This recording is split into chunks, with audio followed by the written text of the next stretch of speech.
Hello everyone. Only pieces one में आप सभी का स्वागत है। तो जैसा कि हमारा जीएस पॉइंटर में राज्य व्यवस्था का सीरीज चल रहा है, तो आज का टॉपिक होगा हमारा राष्ट्रपति। इससे पहले जो भी टॉपिक हो चुका है, जो लोग नहीं देखें उसका प्लेलिस्ट बना दिया गया है, तो आप लोग जाके उसे देखें।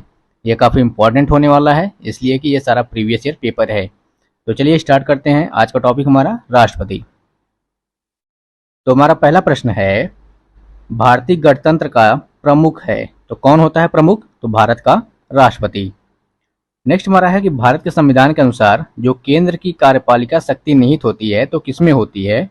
तो वह राष्ट्रपति में होता है। अच्छा, ये आर्टिकल कौन सा है? तो ये आर्टिकल 53 में कहा गया है कि जो केंद्र की जो कार्यपालिका शक्ति निहित है, ये किसमें निहित है? तो राष्ट्रपति में। नेक्स्ट हमारा है स्टेटमेंट और कथन कारण में दिया गया है। तो आपको बताना है कि संघीय कार्यपालिका का मुखिया भारत का राष्ट्रपति होता है। तो क्या यह कथन सही है? तो बिल्कुल सही है। कारण क्या कहता है कि राष्ट्रपति की शक्तियों की कोई सीमा नहीं है। तो ये आपका जो ऑप्शन दिया है, कारण जो आर है, ये क्या है? ये गलत है। तो आपका क्या बन जाएगा? तो ए सही और आर गलत। नेक्स्ट हमारा है, भारत में राष्ट्रपति का निर्वाचन होता है। तो राष्ट्रपति का निर्वाचन आपको पता है कि हम लोग तो वोट देते नहीं है, तो किस प्रकार से होता है? तो अप्रत्यक्ष मतदान से, मतलब इनडायरेक्ट। फिर अगला हमारा कथन कारण में है। तो कथन कहता है कि भारत का राष्ट्रपति अप्रत्यक्ष निर्वाचन से चुना जाता है। बिल्कुल सही। और कारण क्या कहता है? एक निर्वाचन मंडल की व्यवस्था है जो संसद के दोनों सदनों, राज्यों की विधानसभाओं के निर्वाचित सदस्यों को मिलाकर बनता है। तो ये दोनों स्टेटमेंट सही है। और जो हमारा ए है वह आर के क्या करता है? सही स्पष्टीकरण यानी व्याख्या भी करता है। कहने का मतलब ये है, जो संसद के दोनों सदन हैं, चाहे जो लोकसभा हो या राज्यसभा, तो उनके सदस्य होते हैं जो निर्वाचित सदस्य, वह वोट देते हैं, और राज्यों के विधानसभाओं के सदस्य भी वोटिंग करते हैं राष्ट्रपति के चुनाव में। अच्छा, मनोनीत नहीं करते हैं, ये ध्यान देना है। मनोनीत लोग वोट नहीं देते हैं, ये आपको ध्यान देना है। भारत में राष्ट्रपति का चुनाव किया जाता है, तो ये याद कर लीजिएगा, एकल हस्तांतरणीय मत प्रणाली द्वारा। एकल हस्तांतरणीय मत प्रणाली द्वारा। आगे है कि राष्ट्रपति के निर्वाचन मंडल के सदस्य होते हैं। तो आपको मैंने बताया है कि संसद के दोनों सदन के निर्वाचित सदस्य होते हैं, न कि मनोनीत। और सभी राज्यों की जो विधानसभा जहाँ जहाँ है, विधानसभा हर जगह है, के निर्वाचित सदस्य। और दिल्ली तथा पुडुचेरी विधानसभाओं के निर्वाचित सदस्य होते हैं। जो हमारा यूटी है, खासकर दिल्ली और पुडुचेरी में विधानसभा है, तो वहाँ के निर्वाचित जो सदस्य होते हैं, ये सब भी भाग लेते हैं। आगे हमारा राष्ट्रपति के निर्वाचन प्रक्रिया के संबंध में जो है सही नहीं पूछा गया है। तो क्या नहीं सही है? तो निर्वाचक मंडल के अपूर्ण होने के आधार पर जो होता है, राष्ट्रपति का चुनाव स्थगित किया जा सकता है। तो ये क्या है? अपूर्ण है, मतलब ये सही नहीं है। भारत के राष्ट्रपति के उम्मीदवार के प्रस्ताव का अनुसमर्थन किया जाना चाहिए। कम से कम कितने लोग हों? तो 50 निर्वाचकों द्वारा इसका समर्थन होना चाहिए। आगे है हमारा, भारत के राष्ट्रपति के निर्वाचन के संदर्भ में आपसे पूछा गया सही कथन। तो आपको बताना है कि प्रत्येक एमएलए के वोट का जो मूल्य होता है, अलग अलग राज्यों में अलग अलग होता है। और लोकसभा के सदस्य के मत का मूल्य जो होता है, राज्यसभा के सदस्य के मत के मूल्य के समान होता है। ठीक, ये आपको सेंटेंस ध्यान देना है कि लोकसभा के सदस्य का जो मत होता है, उनके जो मूल्य होते हैं, वो राज्यसभा के सदस्य के मत के मूल्य के समान होता है। नेक्स्ट हमारा है कि राष्ट्रपति के निर्वाचन में राज्य का मुख्यमंत्री मतदान के लिए पात्र नहीं होता है। अगर राष्ट्रपति का निर्वाचन है, तो क्या उसमें राज्य का मुख्यमंत्री मतदान के लिए पात्र नहीं होता है? तो किस लिए नहीं होता है, मतलब क्या कारण है? तो अगर वह राज्य विधानमंडल के जो उच्च सदन होते हैं, तो उच्च सदन का अगर सदस्य होगा तो वह पात्र नहीं होगा। ठीक, ये आपको ध्यान देना है कि राज्य विधानमंडल के उच्च सदन का, निम्न सदन नहीं, उच्च सदन का सदस्य हो, तब वह क्या होता है कि राष्ट्रपति के निर्वाचन में पात्र नहीं होगा मतदान करने के लिए। नेक्स्ट हमारा है कि भारत के राष्ट्रपति के चुनाव में राज्य की विधानसभा के प्रत्येक निर्वाचित सदस्य के वोटों की संख्या उस राज्य की जनसंख्या को विधानसभा की कुल निर्वाचित सदस्य संख्या द्वारा विभाजित कर प्राप्त भागफल की 1000 के गुणकों के बराबर होती है। और वर्तमान स्थिति में जो जनसंख्या से तात्पर्य क्या लिया गया है, तो जो हमारा 1971 की जनगणना हुई थी, उसी के अकॉर्डिंग ये सब लिया गया है। ठीक, मानक वही बनाया गया अभी तक। आगे है कि राष्ट्रपति के उम्मीदवार के लिए क्या आवश्यक है, क्या क्या होना मतलब कंपलसरी है। तो उनका मतलब 35 वर्ष का आयु होना चाहिए, और लोकसभा का सदस्य चुने जाने की योग्यता रखता हो, और क्या होना चाहिए उनके पास, देश का नागरिक भी होना चाहिए वह। राष्ट्रपति के उम्मीदवार के लिए क्या क्या आवश्यक है, तो 35 वर्ष की आयु और लोकसभा का सदस्य चुने जाने की योग्यता हो, और क्या हो, वह देश का नागरिक भी हो। नेक्स्ट हमारा है कि एक सांसद अथवा विधानसभा का सदस्य जो होता है राष्ट्रपति निर्वाचित हो सकता है, परंतु उसे निर्वाचित होने के तुरंत उपरांत अपनी जो सदस्यता होगी वह क्या करनी होगी, वह छोड़नी होगी। आगे हमारा है कि राष्ट्रपति के पद के लिए जो पुनर्निर्वाचन की योग्यताएं निर्धारित करता है, तो वह किस आर्टिकल में दिया गया है, तो अनुच्छेद 57 में बताया गया है। क्या बताया गया है कि राष्ट्रपति का जो पद होगा वह पुनर्निर्वाचन की योग्यता निर्धारित करता है। तो इसके बारे में कौन डिफाइन करता है, तो आर्टिकल 57। आगे है कि भारत का जो राष्ट्रपति कितनी बार पुनः चुनाव के लिए पात्र होता है, तो वह कितनी भी बार चुनाव लड़ सकता है। ठीक, लेकिन अभी तक हमारे यहाँ सब एक ही बार लड़ रहे हैं, सिवाय राजेंद्र प्रसाद बाबू के, वह 2 बार हुए थे।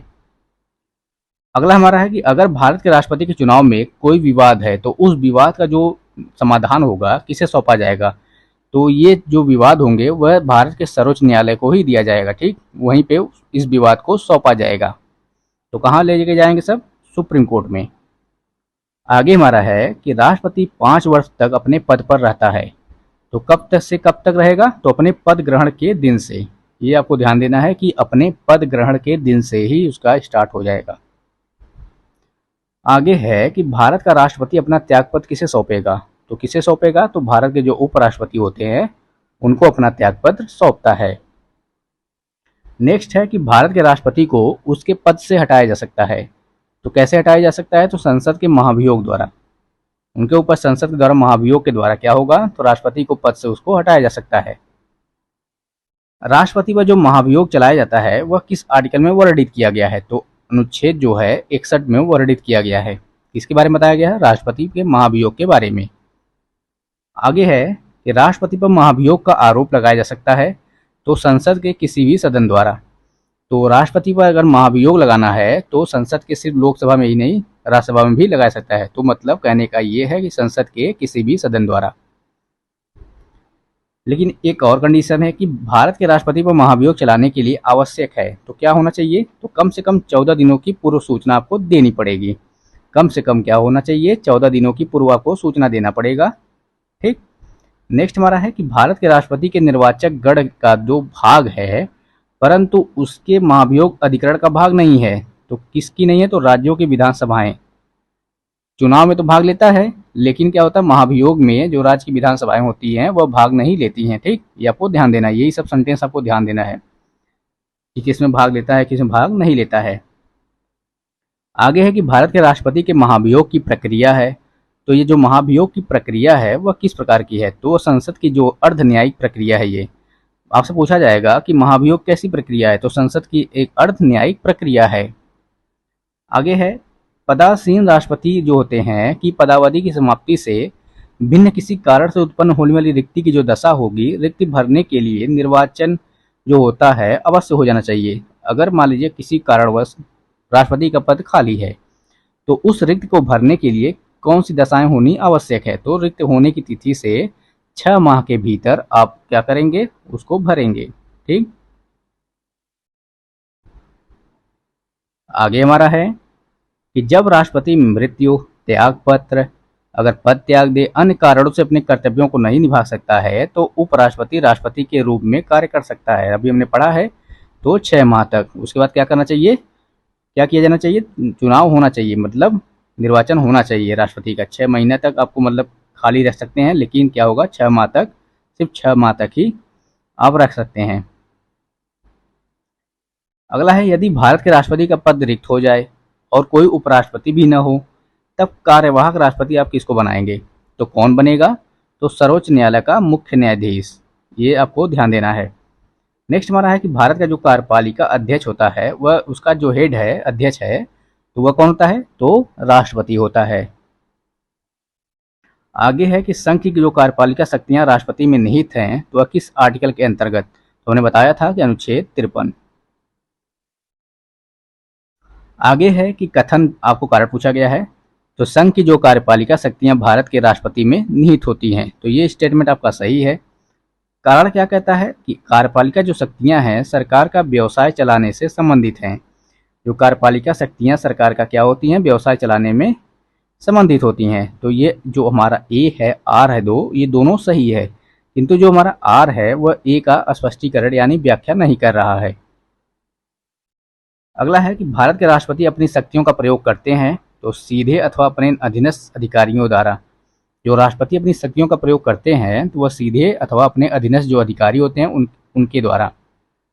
नेक्स्ट हमारा है कि भारत जो कि राष्ट्रपति की कोई भी मामला मंत्रिपरिषद द्वारा पुनर्विचार किए जाने के लिए वापस भेजने का जो अधिकार दिया गया है तो वह किस संविधान संशोधन के द्वारा इनको दिया गया था, पहले नहीं था ये। तो 44वें संविधान संशोधन जो हुआ था उसमें क्या किया गया था कि राष्ट्रपति को कोई भी मामला मंत्रिपरिषद द्वारा पुनर्विचार किए जाने के लिए वापस भेजने को उनको राइट दिया गया था।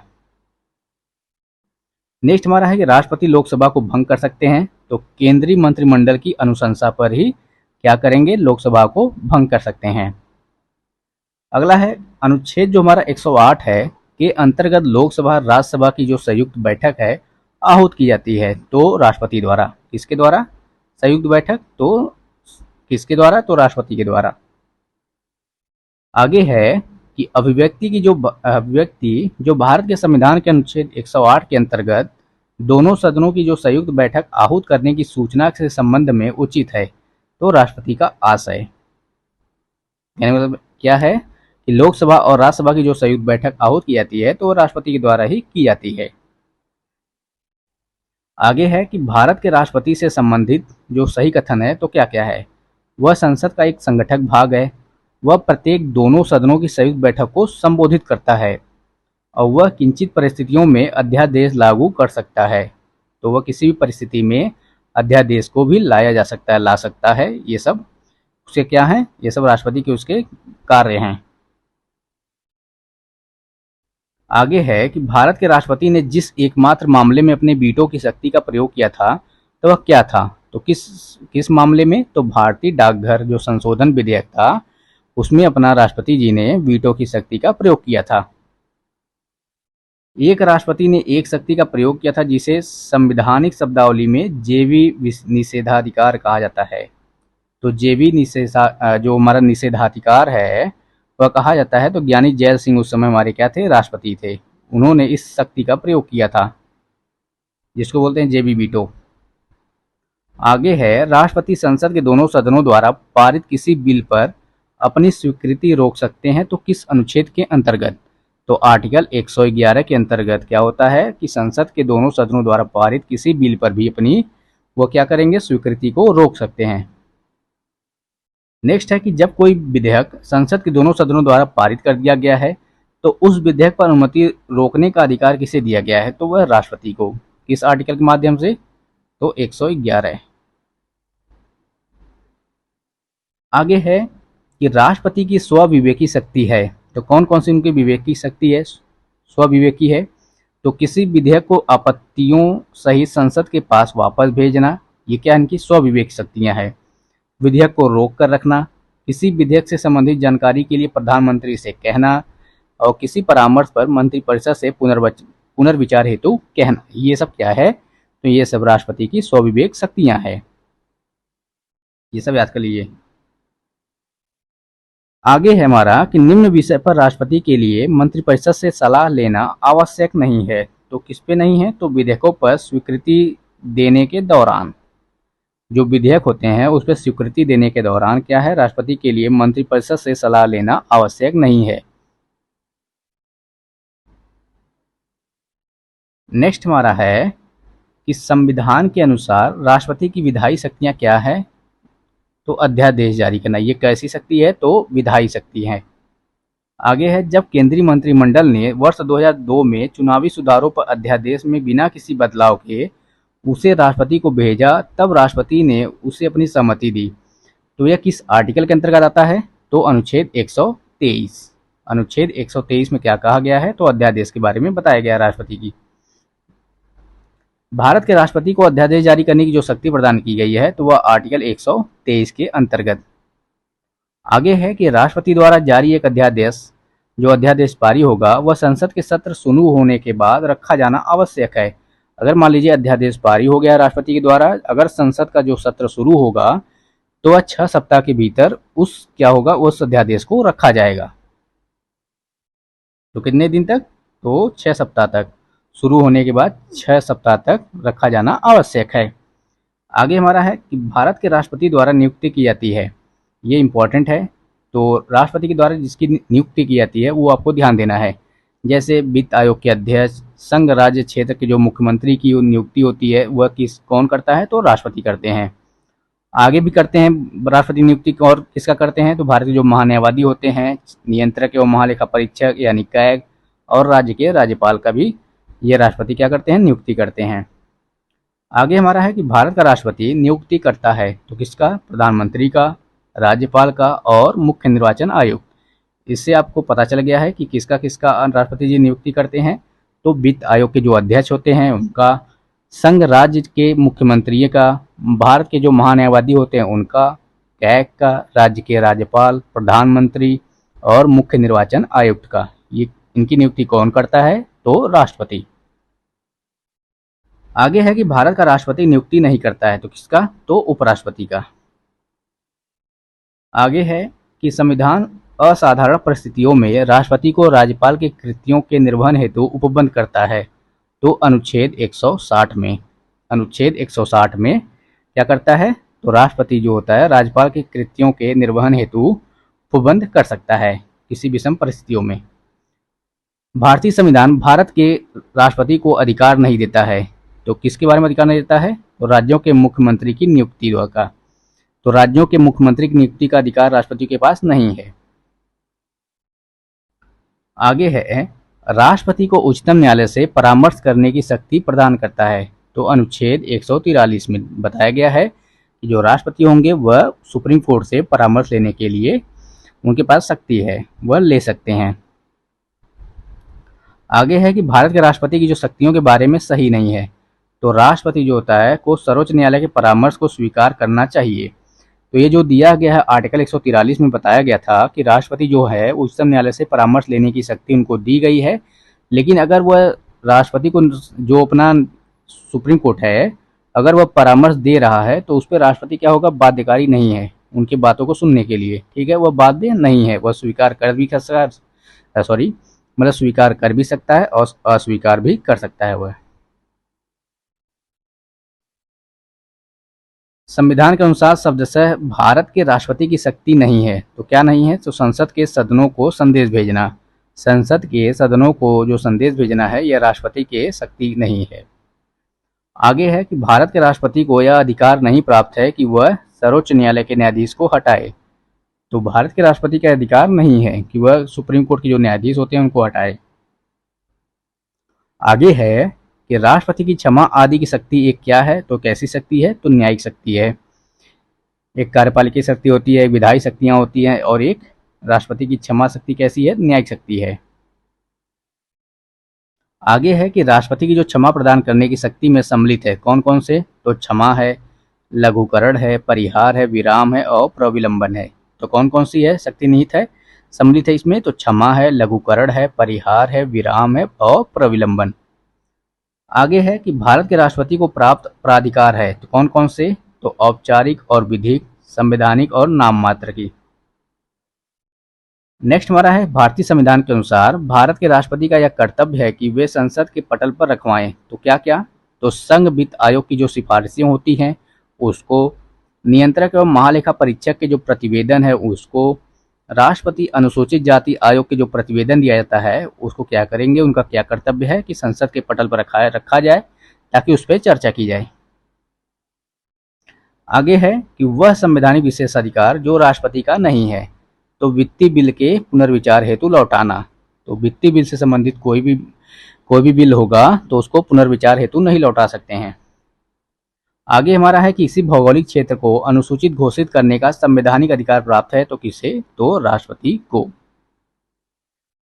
नेक्स्ट हमारा है कि संसद के लिए राष्ट्रपति का अभिभाषण तैयार करता है तो कौन तैयार करता है? तो केंद्रीय मंत्रिमंडल जो बोलते हैं जाके संसद में। आगे है कथन कारण। भारत का राष्ट्रपति जो होता है ब्रिटिश राजा से भिन्न है, ये बिल्कुल, वहाँ वंशवाद चलता है।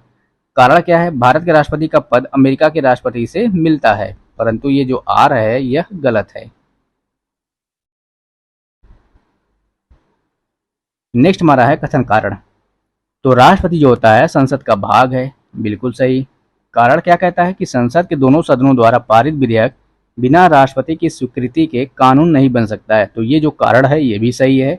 तो इसका मतलब क्या हुआ, तो ए आर दोनों सही है और आर ए की व्याख्या भी करता है, आपको ध्यान देना है। आगे फिर हमारा कथन कारण है, रक्षा बलों का सर्वोच्च जो कमांडर होता है वह राष्ट्रपति में ही निहित है, बिल्कुल सही।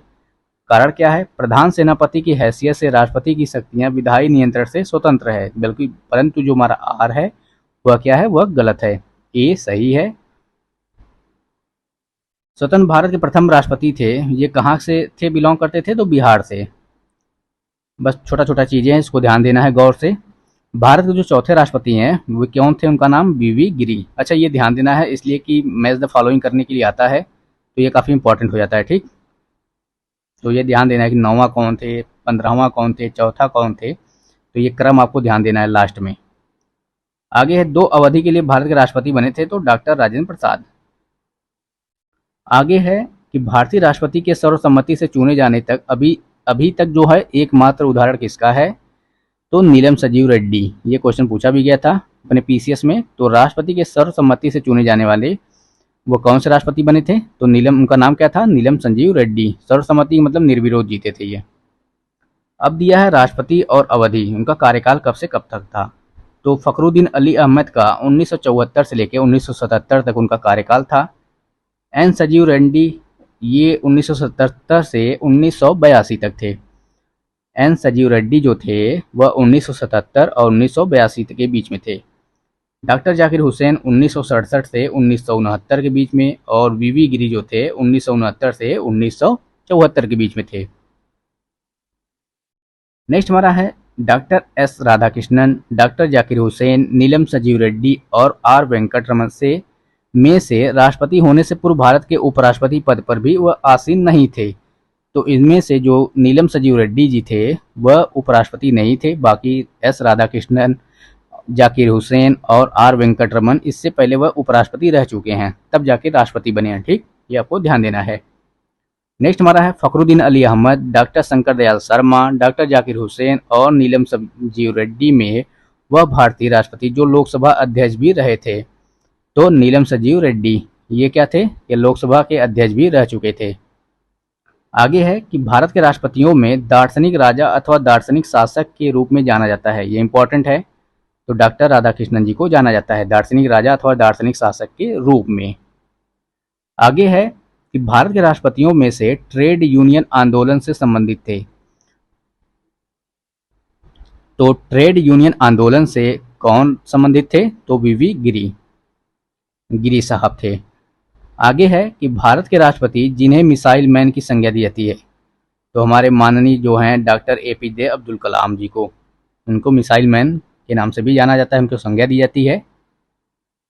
आगे है कि भारत के मुख्य न्यायाधीशों में से एक ने राष्ट्रपति के रूप में भी कार्य किया था, उनका नाम क्या था, तो जस्टिस एम हिदायतुल्लाह जी। नेक्स्ट हमारा है वे राष्ट्रपति जो सर्वोच्च न्यायालय में उपस्थित हुए थे जब सर्वोच्च न्यायालय राष्ट्रपति के निर्वाचन विवाद की सुनवाई कर रहा था। तो कौन थे, वीवी गिरी के मामले में। सत्य कथन है, राष्ट्रपति पद के लिए प्रत्याशी की आयु कम से कम क्या होनी चाहिए, 35 वर्ष। उपराष्ट्रपति राज्यसभा का सभापति बनता है, बिल्कुल सही। भारत के जो राष्ट्रपति डॉक्टर राजेंद्र प्रसाद थे, तो ये भी हमारा क्या है, सही है। तो भारत के जो प्रथम राष्ट्रपति थे वो इनका नाम क्या था, तो डॉक्टर राजेंद्र प्रसाद। कथन कारण में फिर पूछा गया आपसे, तो अपने कार्यकाल के दौरान भारत के राष्ट्रपति के विरुद्ध किसी भी न्यायालय में मुकदमा नहीं चलाया जा सकता। तो ये कथन क्या है, गलत है। कारण क्या है, राष्ट्रपति का पद संविधान के ऊपर होता है, ये भी दोनों गलत है। तो नोट में दिया गया है कि राष्ट्रपति अगर उनके व्यक्तिगत हैसियत से किए गए जो कार्य होंगे संबंध में दीवानी यानी सिविल मुकदमा चलाया जा सकता है, ठीक। ये आपको ध्यान देना है। तो व्यक्तिगत हैसियत से अगर कोई भी कार्य गलत करेंगे तो उन पर मुकदमा चलाया जा सकता है। आगे है प्रतिभा पाटिल का भारतीय गणतंत्र के राष्ट्रपति के रूप में उनका कौन सा क्रम था। अगर व्यक्ति के रूप में होंगी तो 12वां स्थान होगा, अगर कार्यकाल के अनुसार देखेंगे तो 14वां होगा। यही सब आपको ध्यान देना है। आगे है कि द्रौपदी मुर्मू का भारतीय गणतंत्र के राष्ट्रपति के रूप में उनका क्रम कौन सा है। तो व्यक्ति के रूप में देखेंगे तो उनका 15वां है, लेकिन कार्यकाल के अनुसार देखेंगे तो 17वां है। भारत के 16वें राष्ट्रपति चुनाव के लिए संयुक्त प्रगतिशील गठबंधन जो यूपीए के उम्मीदवार थे तो कौन थे? यशवंत सिन्हा थे। आगे है एक विधेयक जो संसद में प्रस्तुत किया जाता है और इसके बाद अधिनियम बन जाता है। तो कैसे अधिनियम बनता है? तो जब राष्ट्रपति अपनी सहमति दे देता है। ठीक, जब राष्ट्रपति अपनी सहमति दे देता है। आगे है वह राष्ट्रपति का प्रतिनिधित्व करता है परंतु राष्ट्र का नेतृत्व नहीं करता। यह जो उक्ति किस पर लागू होता है? तो राष्ट्रपति पे। आगे हमारा है भारत के पूर्व राष्ट्रपतियों में बिहार का राज्यपाल रह चुका था तो कौन रह चुके थे? तो डॉक्टर जाकिर हुसैन। ये आपको ध्यान देना है। एवं पूर्व राष्ट्रपति जो हमारे रामनाथ कोविंद भी थे वह भी रह चुके थे राज्यपाल।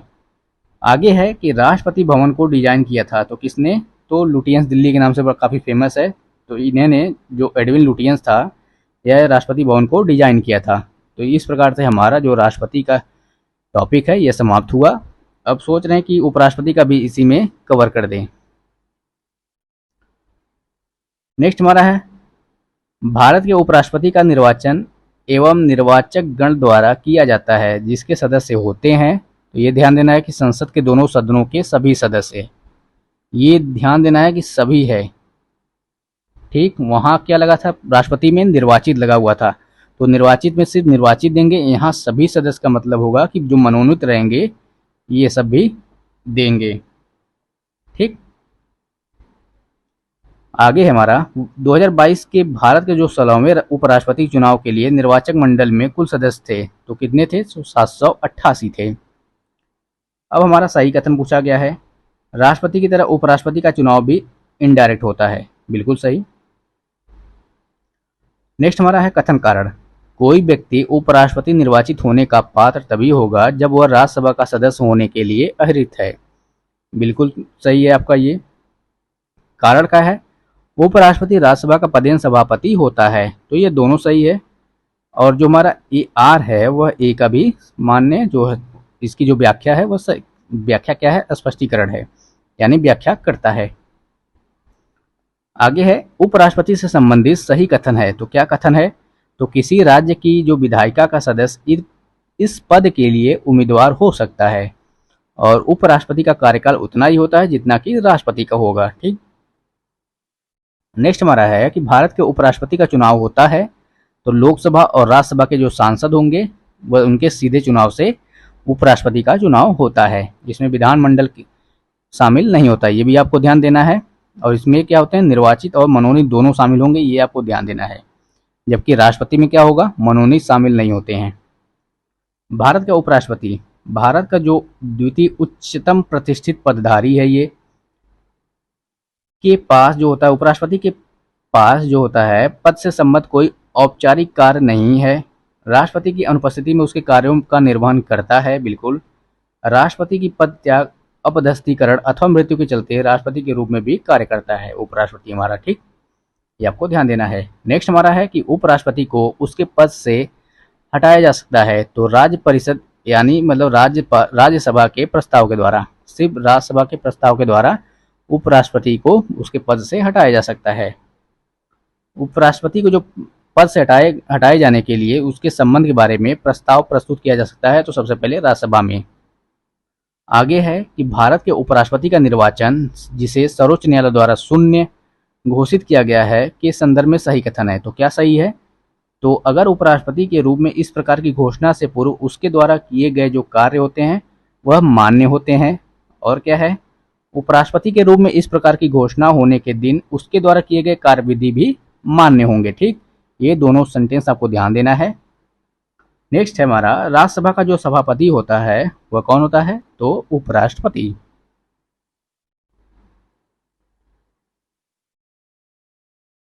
नेक्स्ट हमारा है किसी राज्य की अध्यक्षता ऐसे व्यक्ति के द्वारा होती है जो उसका सदस्य नहीं होता है तो किसमें? तो राज्यसभा में। नेक्स्ट हमारा, यदि किन्हीं कारणों से भारत के राष्ट्रपति की अनुपस्थिति में उपराष्ट्रपति राष्ट्रपति के पद का कार्यभार निर्वहन करता है तो उस अवधि के संबंध में कथन पूछा गया है, तो क्या क्या है सही है। तो इस अवधि में जो उपराष्ट्रपति राज्यसभा के सभापति नहीं रहेंगे, ठीक, ये आपको ध्यान देना है। इस अवधि के लिए उपराष्ट्रपति को राष्ट्रपति के वेतन मिलेगा। अगर वह उपराष्ट्रपति जी राष्ट्रपति का मतलब पद धारण करते हैं तो उनको राष्ट्रपति का वेतन मिलेगा। यदि इस अवधि में उपराष्ट्रपति त्यागपत्र दे दें तो क्या होगा, तो भारत के मुख्य न्यायाधीश जो होंगे वह राष्ट्रपति के पद का निर्वहन करेंगे। नेक्स्ट हमारा है, ये महानुभाव उपराष्ट्रपति बनने से पूर्व राजदूत उच्चायुक्त के पद पर रहे थे। तो वो कौन से महानुभाव थे, तो हमारे डॉक्टर एस राधाकृष्णन, वीवी गिरी और के आर नारायण, ये आपको ध्यान देना है। आगे है, मोहम्मद हामिद अंसारी का भारत के उपराष्ट्रपति के रूप में उनका क्रमांक क्या था, तो 12वां था। और 14वें राष्ट्रपति कौन बने थे आपका, अभी जो वर्तमान चल रहे हैं, तो जगदीप धनखड़ जी थे। तो इस प्रकार से हमारा जो टॉपिक है वह राष्ट्रपति और उपराष्ट्रपति हमारा समाप्त हुआ। अब मिलते हैं नए टॉपिक के साथ, और जाते जाते आप लोग को क्या करना है आपको पता है।